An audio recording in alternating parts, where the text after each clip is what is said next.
So did y'all hear about the people that are moving to Arkansas? They want to build their own town. Stop it. So did you know also that now they are begging the government to help them? They want money for housing. They want money for food. I thought you were so above everyone and you can only be white to live here. Really? Use your whiteness and all that money that you claim you have and build your own town the way you said. No one cared.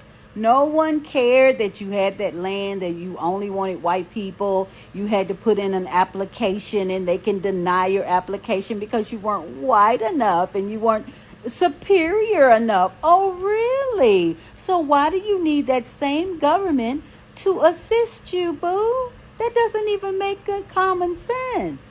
And then they claim that they're so great at building and architecture and engineering, but they're not even qualified. If you look up the qualifications in their town, they don't match. So the only qualifications it looks like they have, I'm white. What do you mean that all white town failed? How could a self-proclaimed superior race fail at anything? It's so many of them that don't want to be around other races. How do you fail at building something for you, by you? If every white racist moved to that town and support that town, y'all should be good. Your own government, your own restaurants, your own little honky-tonks. But you failed. Give black people a chance to do something like that. And don't tear it down and watch what happens. Give Hispanic people a chance to build something like that and watch what would happen without tearing it down. Complain, complain, complain. Jeez. I support the idea of a whites-only town, but only because I want those racist bigots out of my fucking city. If all of the racists live in one little town, honestly, you're doing us a community service because we don't want you here. It's so funny to watch white supremacists get pressed over the fact that we don't give a fuck that they are creating their own little whites-only town. Like, if you're gonna be a racist bigot, honestly, I think the best thing you can do is go create your own little town so we don't have to fucking deal with you. If all of the bigots live in one town, I know where to avoid and who not to talk to. At that point, you're doing community service. Welcome back everyone to this channel. Today's topic is really generating a lot of conversation online. And there is this claim that some communities in Arkansas that were historically associated with the exclusionary practices, they are now facing economic difficulties and are calling for government assistance, only to feel that their concerns are not receiving enough attention. Now, before we continue, let's just remember that every community is made up of individuals with different beliefs, different backgrounds, and also experiences. Economic hardship can affect anyone, regardless of race, regardless of politics, and also or even location. With that said, let's talk about why this story is getting so much attention. Let's get into these clips. I'll be coming back with more commentaries, and in case of any thoughts, kindly feel free to let me know in the comment section. Stay tuned. Whites only community. Only white people are going to be allowed. Oh, probably shouldn't listen to that. So only white people are going to be allowed. What do you mean, people aren't mad about that? Okay, but they're supposed to get really mad about it. Well, how about not just only whites, but no Jews either. We want whites only that are non-Jews. And we have the best attorney. Nobody's suing us over this?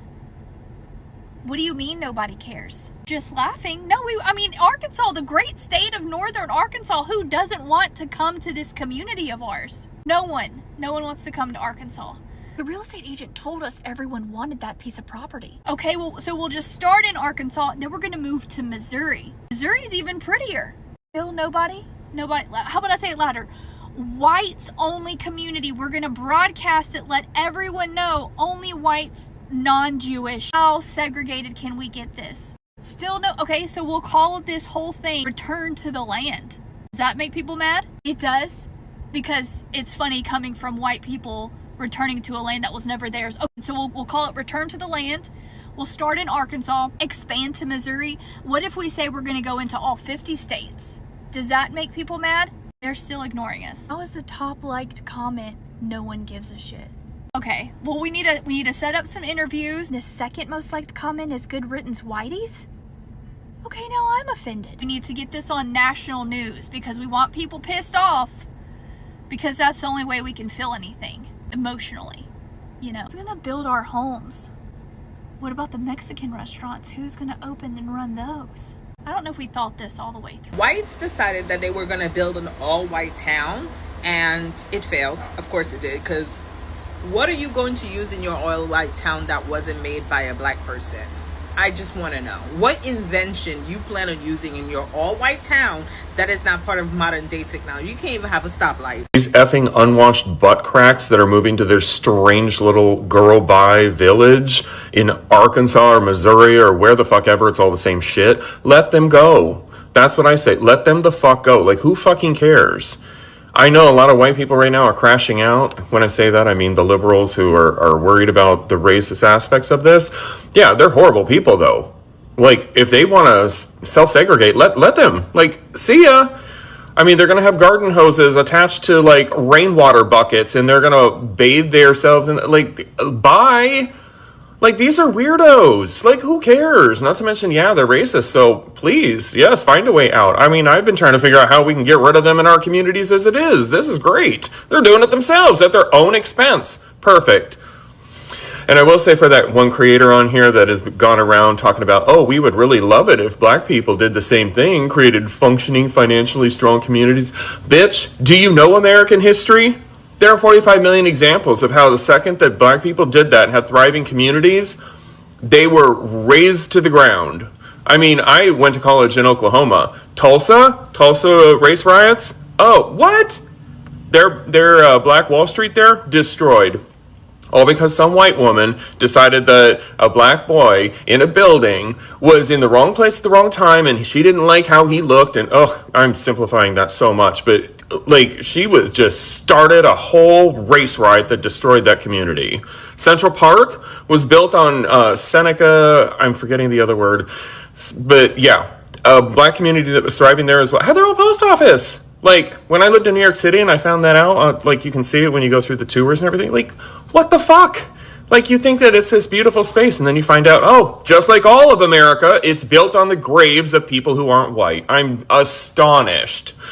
So anyway, and I know this is definitely not at the same level, but all the people like this who move into our gay neighborhoods, buy up all the property, jack up the mortgages, and kick us out, price us out, everything. Like, no, this is the same shit where it's just like they want all the spaces and we have to go start over somewhere else, try to build community somewhere else.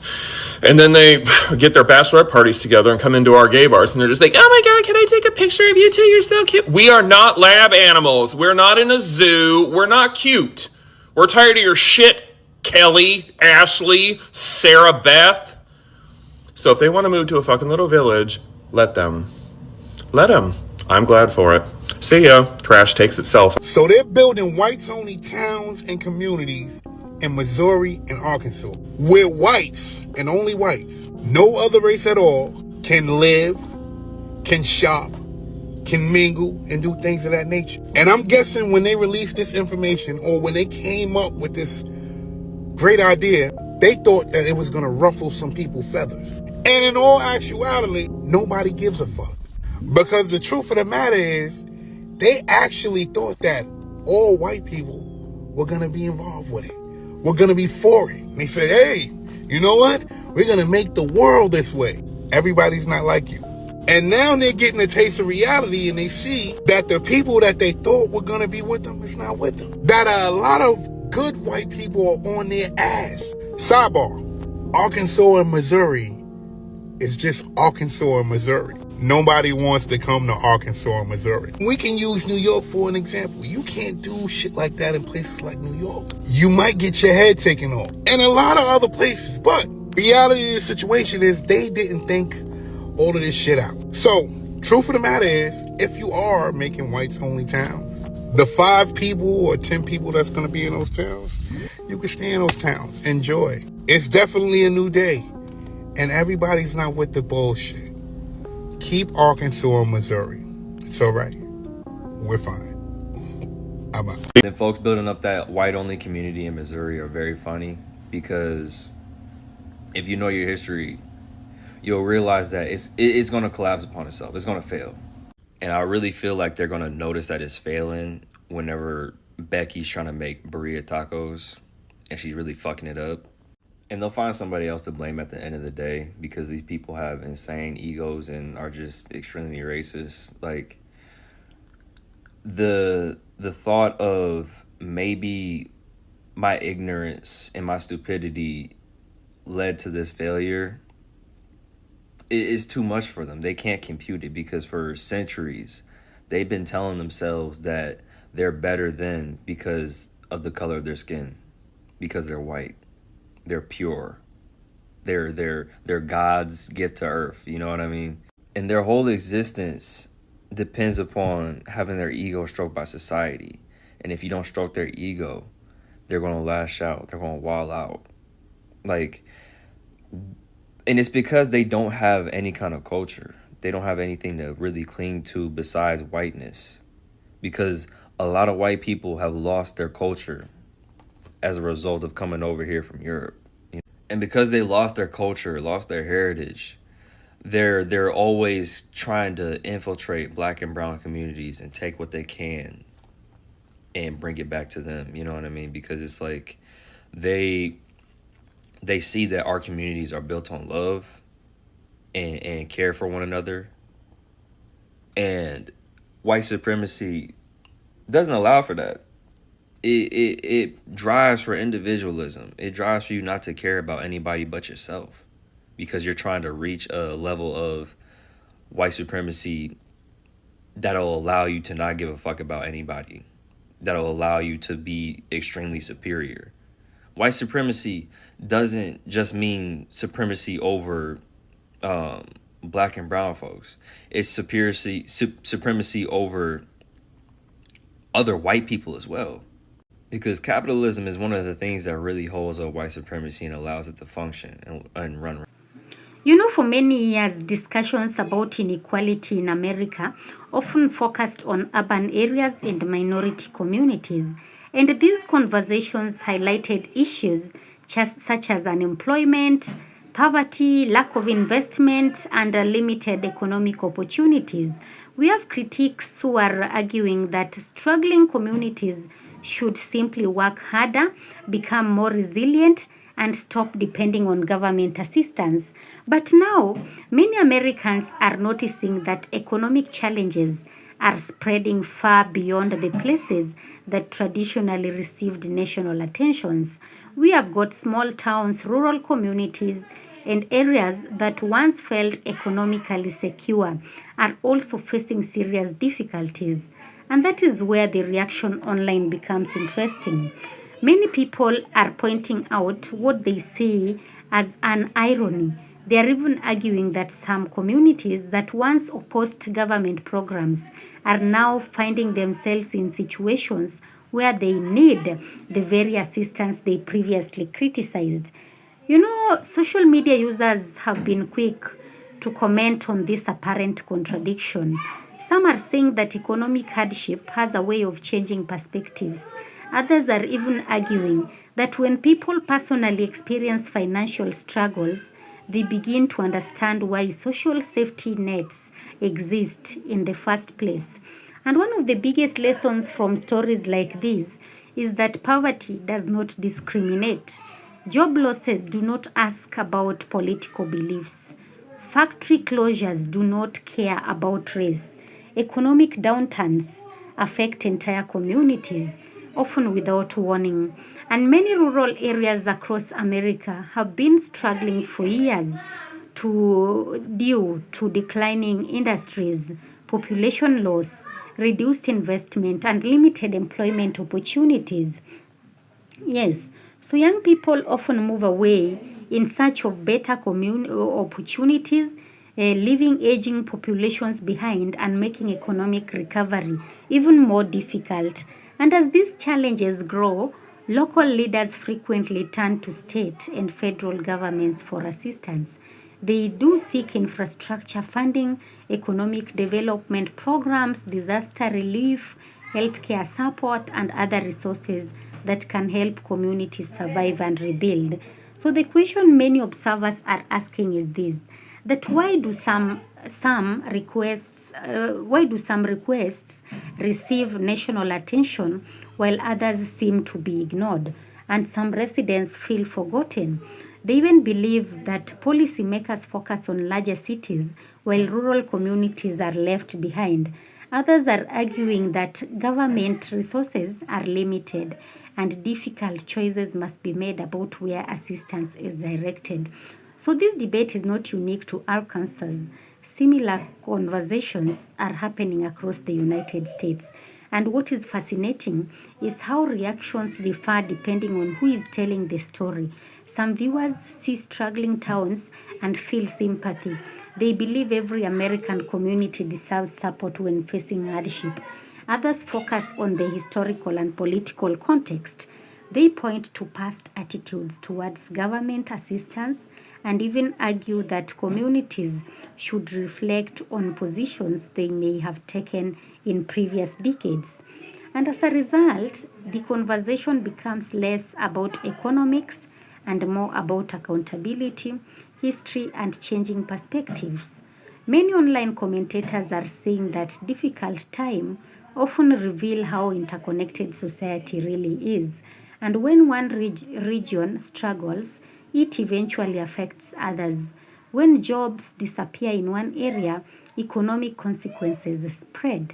And when healthcare facilities close, entire regions feel the impact.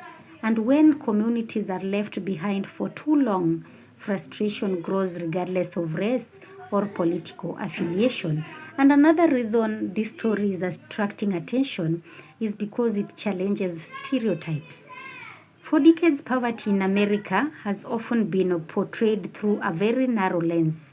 But today's economic reality shows that hardship exists in cities, in suburbs, and rural communities alike. So that realization is forcing many people to rethink old assumptions.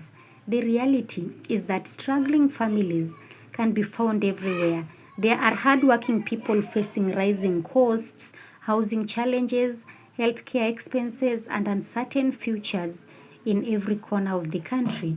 And the reactions online show that Americans remain deeply divided about how government assistance should work.